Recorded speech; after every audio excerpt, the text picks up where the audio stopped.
내가 예전에 한 실패를 투자해서 잃었던 어떤 트라우마나 어떤 그런 어떤 상처 같은 거를 한꺼번에 만회하려고 하지 마십시오. 지금도 너무 어려운 장인데 조급하고 빨리 한 방에 부자가 되려고 하면 안 됩니다.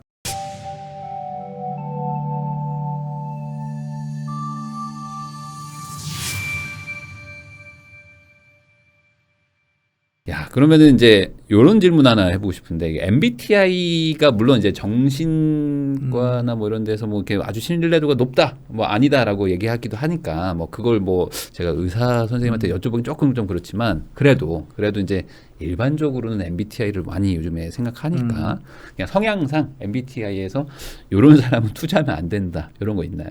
ENFP는 절대로 투자하면 안 됩니다. ENFP. 네. ENFP는 정말 극단적 도박형이에요. ENFP요? 네. ENFP면은 약간 외향적이고 막 네. 좀 즉흥적이고 즉흥적이고 직관적이고 뭐 감정 계획보다는 그리고 막 이렇게 변동적으로 네. 스스로는 유연하다고 생각을 하는데 네. 이렇게 남의 귀가 얇은 편이죠. 아, 네. 이랬다 저랬다 하는 거죠. 이런 분들은 도박형이에요, 이게? 네, 도박형입니다. 그래요? 네. 그렇기 때문에 절대로 투자하면 안 된다고 생각합니다. 물론 이런 분들 중에 잘하는 분도 있겠지만. ENFP가 가끔 한 번씩 대박을 칠 때가 있습니다. 아, 그래요? 그러니까 이게 ENFP의 반대가 네. ISTJ인데 저예요. 네. ISTJ들은 2020년 3월에도 주식을 투자를 안 합니다. 주식 안 해. 네, 안 해요. 지금도 못 해요. 네. 네, 벌벌 떨어요. 그러니까 네. 이게 나쁘다는 의미가 아니라 네. 그 변동성과 불확실성을 극혐해요. 그게 싫어요. 그러니까 내가 돈을 벌어도 그런 방식으로 부자가 되고 싶진 않다고 생각을 하는 거예요. 네. 왜냐면은 돈을 결과적으로 벌지만 그 안에 있는 어떤 그 불안과 고통의 스트레스. 시간, 그게 차라리 나를 해친다고 생각하는 사람들이에요. 근데 정말 10년에 한 번씩은 코로나 장이 그랬죠. 정말 엄청난 기회라서 ENFP들은 10년에 한 번씩 엄청난 돈을 법니다. 9년 동안 잃다가. 그런 거예요. 네. 그러면 ENFP 듣는 분들 중에는 있을 수도 있으니까 이런 분들은 조심해야 된다. 조심해야 되죠. 도박형이다. 물론 이게 말씀해 주셨듯이 네. 제가 MBTI를 꽤 많이 공부를 해본 사람이지만 네. 의학적 근거가 있는 건 아니에요. 근데 아예 근거가 없다고도 못합니다. 네. 그 구스타프 융이라고 하는 정신 분석학자가 만든 이론을 그 레퍼런스로 하고 있거든요. 근데 ENFP를 무조건 사람을 16개로 나눌 수 있다가 아니라 네. 나와 다른 사람을 아는데 도움이 된다. 이렇게 생각하면 충분히 가치가 있는 레퍼런스입니다. 네. 어쨌든 이 참고 정도만 네. ENFP라고 해서 무조건 못하는 건 아니지만 그래도 좀 조심은 하셔야 된다라고 보면 될 것 같아요. 그리고 이런 거 있잖아요. 그 주변에서 꼭 면박 주는 사람들 있어요. 많죠. 그러니까 내가 조금 뭐 해보려고 하면은 특히 이제 남편이나 아내가 잃으면 하여간 막 쥐잡듯이 잡고 막 돈 벌면 뭐 시큰둥하고 막 이러는 분들 있잖아요. 그래서 투자 못한다는 분들도 있는데 나는 해보려고 하는데 옆에서 계속 그러면은 이런 거 어떻게 해결 방법이 있나요? 대화의 방식을 바꿔야죠. 내가 이 사람의 얘기를 했는데 알아듣지 못한다는 거는 이 사람의 그냥 우리는 몰라서 못하는 게 아니라 감정적인 부분에서 안 하는 겁니다. 감정적으로 안 한다? 감정적인 부분에서 이 사람한테 뭔가 좀 약간 부정적인 감정을 들게 했기 때문에 그냥 이런 말 해도 되나요? 빈정상하게 했기 때문에 안 하는 거죠. 자존심 때문에. 그냥 알아요. 지금까지 뭐 예를 들어서 무주택자분이 계신다.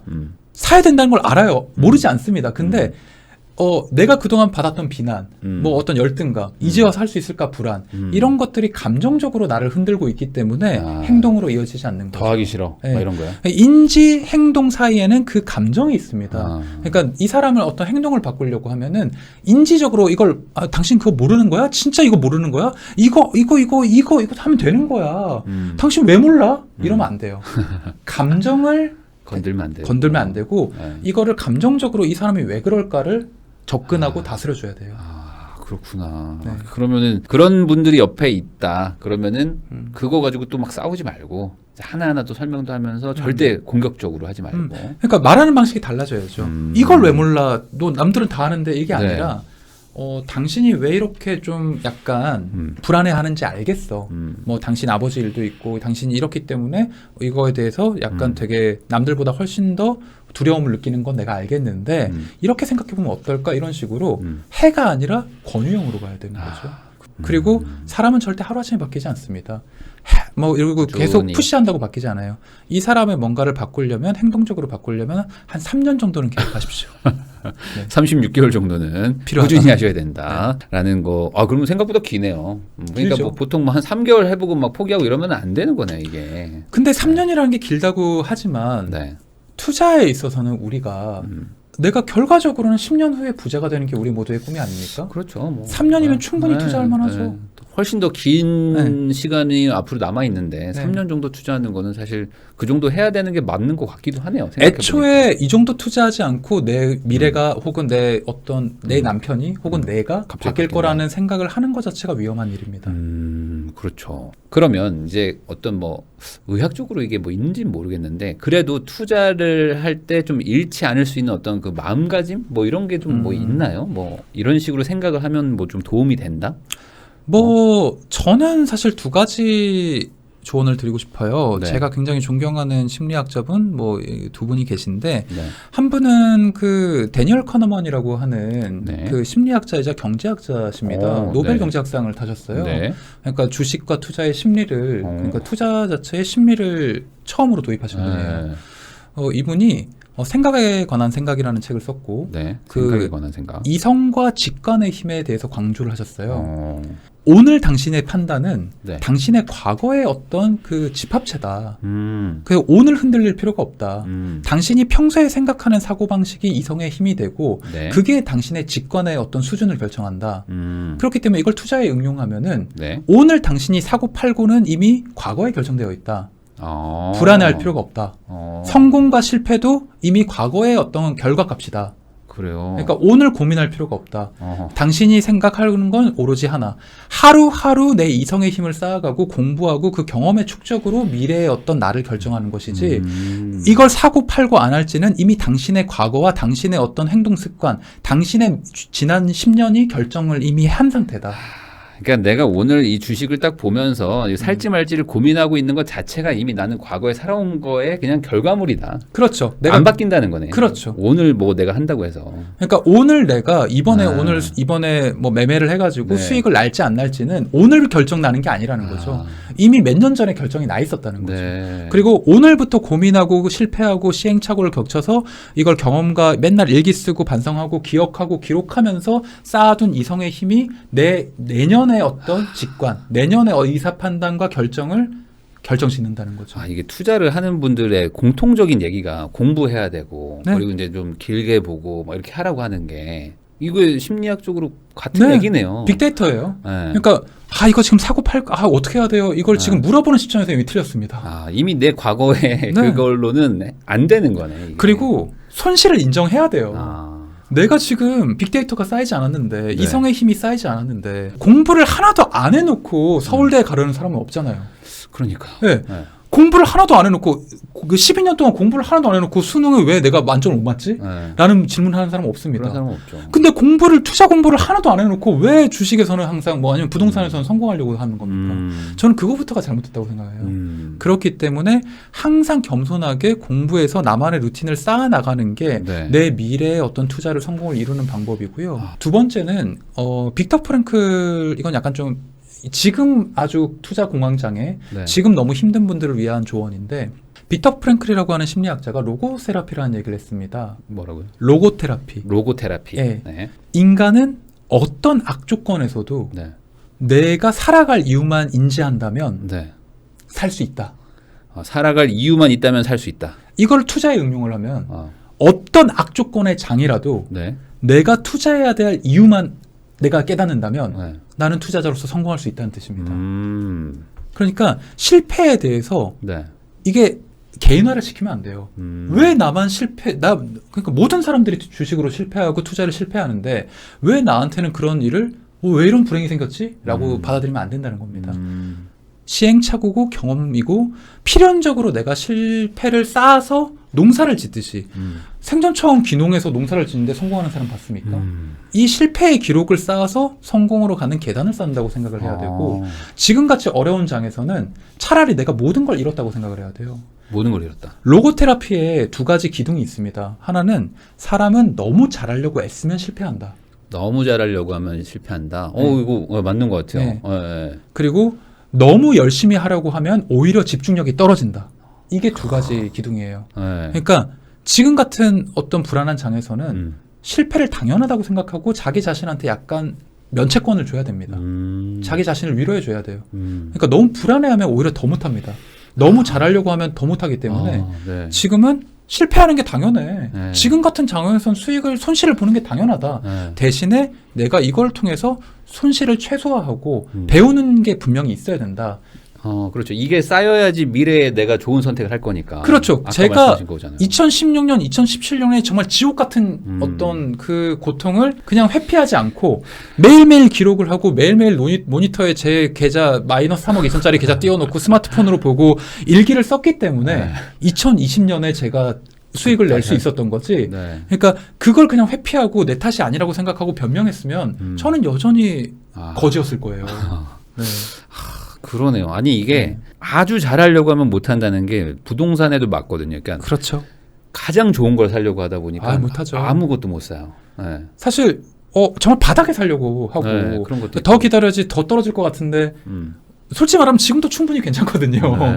네. 그러니까 이거를 너무 나한테 제일 좋은 정말 최고의 타이밍이 올 것이다라고 생각을 하시면 안 돼요. 절대 손해 안 보고 최저점에서 잡을 수 있을 거라는 생각 자체도 어찌 보면은 아까 말씀하신 것처럼 그동안에 내가 쌓아놓은 어떤 공부와 네. 이론과 어떤 그 시행착오들이 있어야지만 그래도 잡을 수 있는 건데 그렇죠. 그런 거 하나도 없이 그때 되면 잡을 수 있을 거야라고 생각하는 것 자체도 좀 잘못된 거다. 되게 감정적이고 충동적이고 요행을 바라는 것이다. 아. 그거는 자기 객관화로 봤을 때 내가 아직 부족하구나라는 걸 깨달아야 돼요. 그러니까 모든 투자의 결과값은 자기 자신에 대한 어떤 미러링입니다. 내가 지금 부동산에 실패했다, 코인에 실패했다, 주식에 실패했다. 이거는 내 현재 투자 레벨이 그 정도밖에 안 된다는 거예요. 네. 자기를 비난하는 게 아니라 내가 지금 이것밖에 안 되는구나. 근데 자기를 자책하거나 막 이렇게 한 게 아니라 그럼 어떻게 해야 레벨을 올릴 수 있을까? 이렇게 히어앤나우로 전향적으로 보라는 거죠. 과거 있고, 그러니까 이거는 이제 이미 일어난 일이고 여기서 내가 이제 문제점을 찾고 원인을 찾고 쌓아 나가다 보면 미래에 언젠가 또 한 번 오니까 기회는. 그런 사람들이 있어요. 껄껄껄. 내가 그때 뭐 샀으면, 내가 네. 그때 뭐 했었으면, 내가 그때 아파트 뭐 그때 샀었으면, 안 팔았으면. 근데 그 생각 드는 거 많잖아요. 이거 버려야 되는 건가요? 네. 이건 무조건 버려야 되는 습관이에요? 이게 이 불안이 우리의 뇌를 조종하고 있고 강박적으로 과거에 집착하게 만들어요. 이걸로부터 벗어나지 않으면 절대 발전이 없습니다. 이 생각을 하다 보면 또 못 사거든요. 왜냐면 과거 생각에 그 가격이 생각나니까 계속. 그게 나를 무기력하게 만들죠. 내 도파민을 깎아먹죠. 그래요? 부정적으로 만들죠. 회의론자가 되죠. 폭락론자가 되죠. 그러면 지속적으로 계속 문제가 생기는 거예요. 그럼 이것도 의식적으로 훈련을 하면은 조금 좀 없어질 수 있는 그런 부분인가요? 그렇죠. 야, 이게 신기하네. 이게 뇌 과학이나 이렇게 네. 의학적으로 이게 투자 마인드가 설명이 되네요. 저는 그동안 그냥 겪은 얘기를 했던 게 이렇게 들어보니까 이게 좀 어느 정도 맞는 것 같기도 하고. 이게 사람마다 이게 돈의 그릇이 있다고 맨날 얘기하는데 그렇죠. 이게 결국에 아까 말씀하신 그런 내 과거에 쌓인 결과가 지금 현재 내 재산이다. 그렇죠. 계속 공부하면서 투자 레벨을 키워야 되는 거죠. 그러니까 일반인들은 그럼 어떻게 키워야 되냐 많이 궁금한데 어렵지 않습니다. 책 보고 유튜브 이런 어떤 그 브이람 채널 보고 공부하고 요새처럼 공부하기 쉬운 때가 없어요. 안 할 뿐이죠. 맞아요. 하긴 요즘에는 뭐 진짜 정보가 너무 많아서 네. 뭘 들어야 돼요라고 할 정도니까. 그리고 이제 작게라도 한 번씩 투자해 보면서 잃을 수도 있는 거고. 필연적이에요.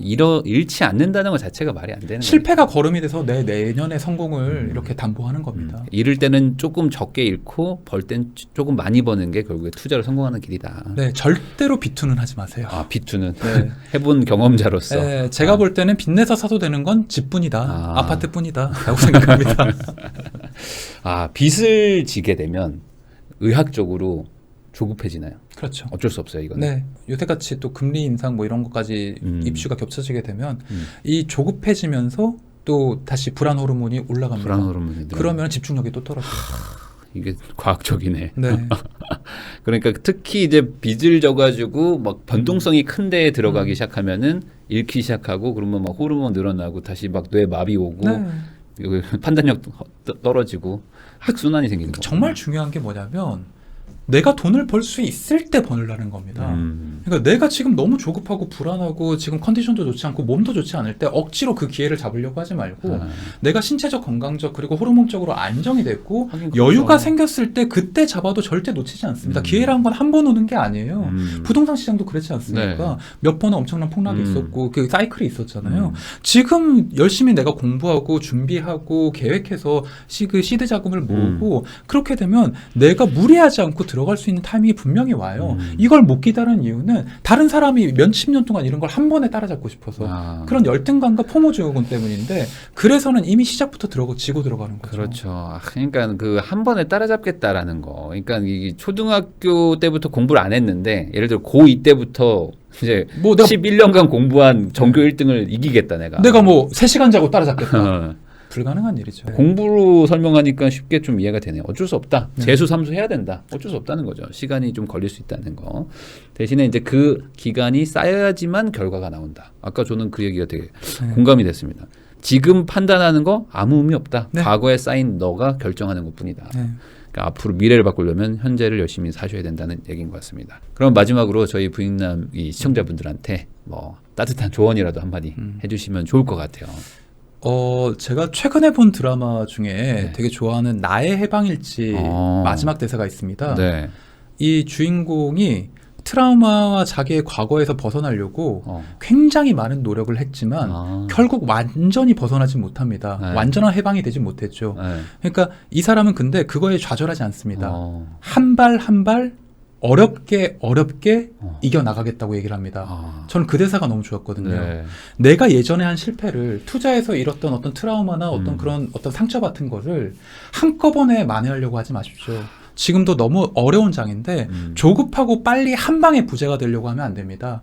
이게 인생도 마찬가지겠지만 투자도 농사를 짓듯이 한 발 한 발 어렵게 접근하십시오. 그러면 반드시 몇 년 후에는 여러분들이 지금보다 많은 발전과 어떤 성숙을 가져올 거라고 저는 생각합니다. 맞습니다. 이게 결국에 다 급하게 하려고 하면서 모든 일들이 꼬이고 스텝이 참 꼬이는 것 같아요. 이게 아까 말씀하신 것처럼 나의 해방일지처럼 이제 천천히 언젠가 해방을 위해서 차근차근 좀 준비를 하고 시도를 하시라 이런 말로 정리를 하면 될 것 같습니다. 개인차가 있겠지만 사실 자산 하락으로 지금 알게 모르게 심적으로 되게 고통받는 분들이 많을 거예요. 근데 그런 분들한테 오늘 박종석 원장님의 이야기들이 좀 도움이 되고 심적으로 좀 안정을 조금이라도 좀 찾게 되었기를 바라는 마음을 좀 갖고요. 마지막으로 이제 그 원장님과 인사를 하면서 영상을 마무리하도록 하겠습니다. 다시 한번 나와주신 우리 박종석 원장님께 감사하다는 말씀을 전하면서 마지막으로 인사하도록 하겠습니다. 감사합니다.